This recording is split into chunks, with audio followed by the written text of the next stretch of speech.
Hey, this is John. And I'm Tim. And we're going to look at the comment section in our video called Abraham and Melquisedeque.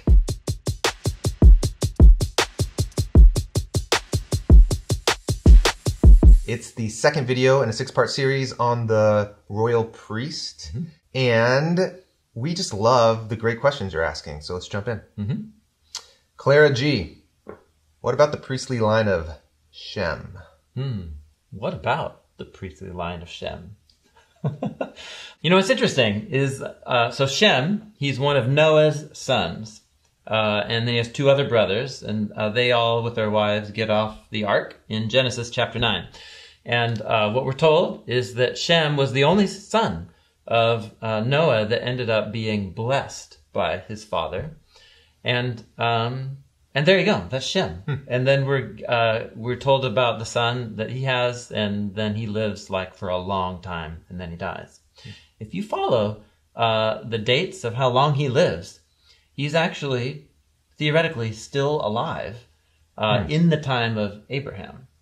So when Abraham meets Melchizedek in the city of Shalem, there's a very ancient Jewish and Christian interpretation that thinks that Melchizedek is either ancient, old, aged Shem, or a descendant of Shem, because he has knowledge of the one true God. There's nothing about that in the text, so that's all kind of, or it's inference. Yeah. But what it raises is a question of, like, how does this non-pre-Israelite priest have this really solid bond? Melchizedek. Yeah. Talking about Melchizedek. Yes. How does he have such a solid bond with the same God that called Abraham out of Mesopotamia?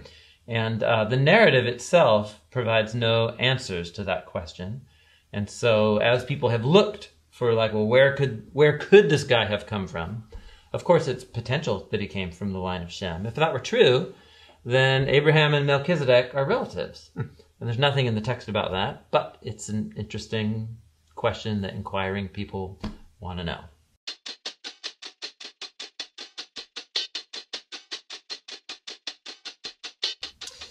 Paranoid Rabbit, how old was Isaac?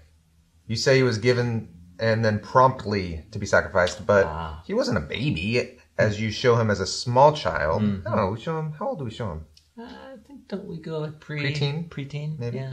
Yet some accounts have him being a teenager or a young man. It may make a little difference to some people, but I'd like to know if Abraham was promptly told to sacrifice his baby, but disobeyed God until Isaac was a young man. I find that significant. Yeah. In the narrative, why we said promptly is because in the literary ordering, Isaac is born in Genesis 21. God tests Abraham in Genesis 22. So it feels promptly in the narrative sequence, because the one chapter Isaac's born, the next chapter is the story of the binding of Isaac. So that's why we said promptly. So the narrative doesn't say what age Isaac was. Usually interpreters are relying on details given elsewhere in the story, but that aren't explicit. So that's interesting.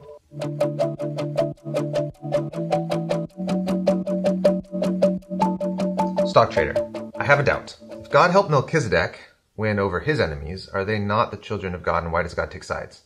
Rather helping them to solve the issue resulting in peace between both sides. I think he's referring to Abraham winning over his enemies. Yeah, right. Which Melchizedek seems fine with. Yeah, or what Melchizedek tells Abraham is, hey, if you didn't know, the reason why you and your little 318-person commando unit could win a guerrilla raid on 4 imperial kings. That's a really unlikely scenario. Yeah. And Melchizedek says, it was God Most High who delivered your enemies. So Melchizedek is saying that God takes sides. Well, what he's saying is, in normal circumstances, you would have gotten, wiped out. Yeah. But God Most High, delivered your enemies into your hand.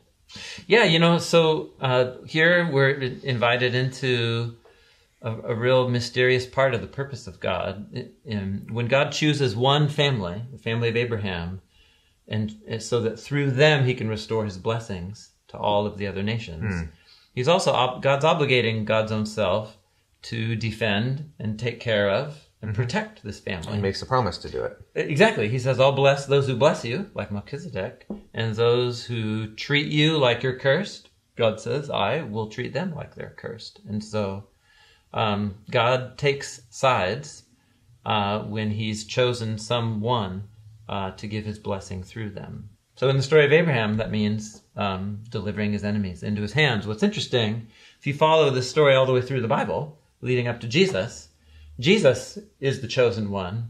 And the way that God empowers Jesus by the Spirit to overcome his enemies is to let them kill him.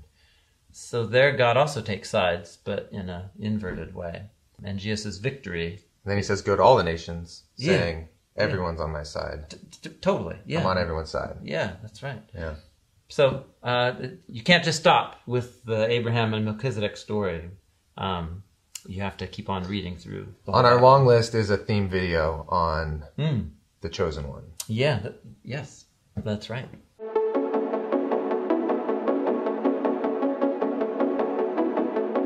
All right, Jen, Glenn, why wasn't adoption an option for Abraham and Sarah? Why did slaves need to be involved? Why were they enslaved anyways? Y'all acting like slavery was normal. So yeah, Abraham and Sarah had what we call slaves. Yeah. And one of those slaves, their idea was have a baby with her since we can't have a baby. Yeah, that's right. Yeah, slavery was normal for them. What's interesting is if you read the Abraham narratives closely, the narrative is actually very critical of how Abraham and Sarah acquired slaves and what they did with them. Biblical narratives, remember, don't often come out and just say, yeah, what they did was wrong. What they'll often do is show you characters making a choice, and then if disaster happens, that is the narrator's way of saying, yeah, that was the wrong thing to do. So Abraham and Sarah acquired Hagar, the Egyptian slave, through treachery and deceit and lying. And then they end up oppressing and abusing Hagar. And then sending her away. And it ends up that Hagar's son, Ishmael, ends up having descendants that come back and are hostile. Yeah, it creates like generation after generation of problems. Totally. Yeah. So slavery was normal for them, and what they did to their slave ended up really destroying a lot of relationships. And it's a part of the Bible's portrait of how slavery is a really destructive institution. And even though it was normal. Even though it was normal for the people in the times of the Bible.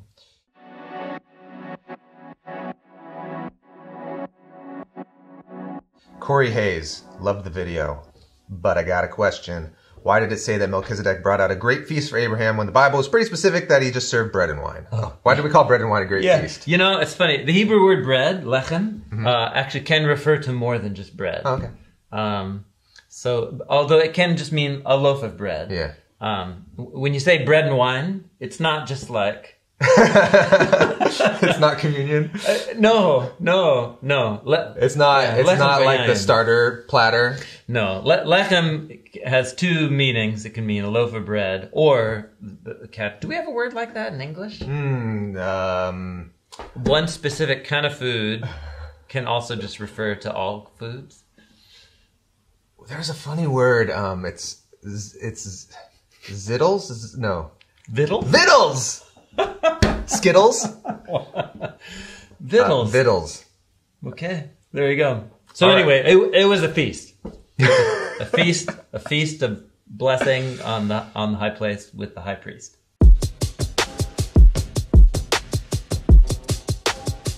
Tyler Hall, how was Melchizedek a priest before Abraham? Yeah. How was there a pre-Jerusalem? Was Shalem established after the Tower of Babel? Was Melchizedek a royal priest like the royal kingdom of heaven? Was Melchizedek a spiritual being? There's a lot of questions in there. A lot of questions in there. How was he a priest before Abraham? So there's priests all over the ancient world. Yeah, totally. Yep. Yeah, that's for right. all different types of gods. Yep, yeah. And Melchizedek, it's an untold story. That's, of course, why there's so many questions, is because man of mystery. The story's not told. It just presents him as somebody who's got a long history with the same God that called Abraham out of Mesopotamia. If you're interested in a deeper dive on the mystery of Melchizedek, we have a podcast episode with Professor Josh Matthews, who has written about him extensively. Yeah, so Shalem was a city. Oh, it yeah. existed. Yeah. In Psalm 78, Shalem is also called Mount Zion or Jerusalem. But, in other words, Jerusalem was established by King David as people had lived there before. as the capital city. But he took it over as an existing city from Canaanites who were living there. And the Canaanites had all kinds of people groups who would live. It's a really well-positioned city with water nearby on a hill, good protection. So people had been living there a long time, including Melchizedek. And was he a spiritual being?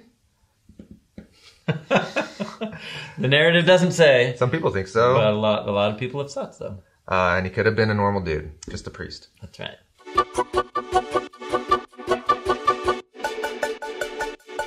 One more comment. Charles Rothhauser. How were Adam and Eve supposed to rule the world and be in the Garden of Eden?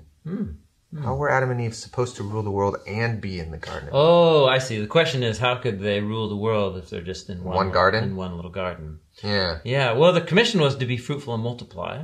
And fill the earth. And fill the land. Spread the garden. Spread the garden, essentially. Yeah. It's like they're God's caretakers. And, if you teach your children how to oversee the garden with wisdom and love and justice, then they'll go spread the love. Spread the love. As the image of God. Yeah, that's right. I mean, gardens are meant to grow. Yeah. Yeah. So are people. And they need to be cared for. That's or they decreate. Yeah.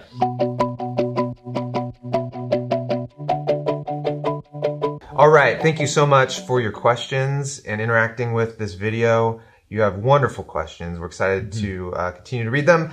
And I hope you're enjoying the Royal Priest series. There are 6 episodes. Check them all out. Thanks for being a part of this with us.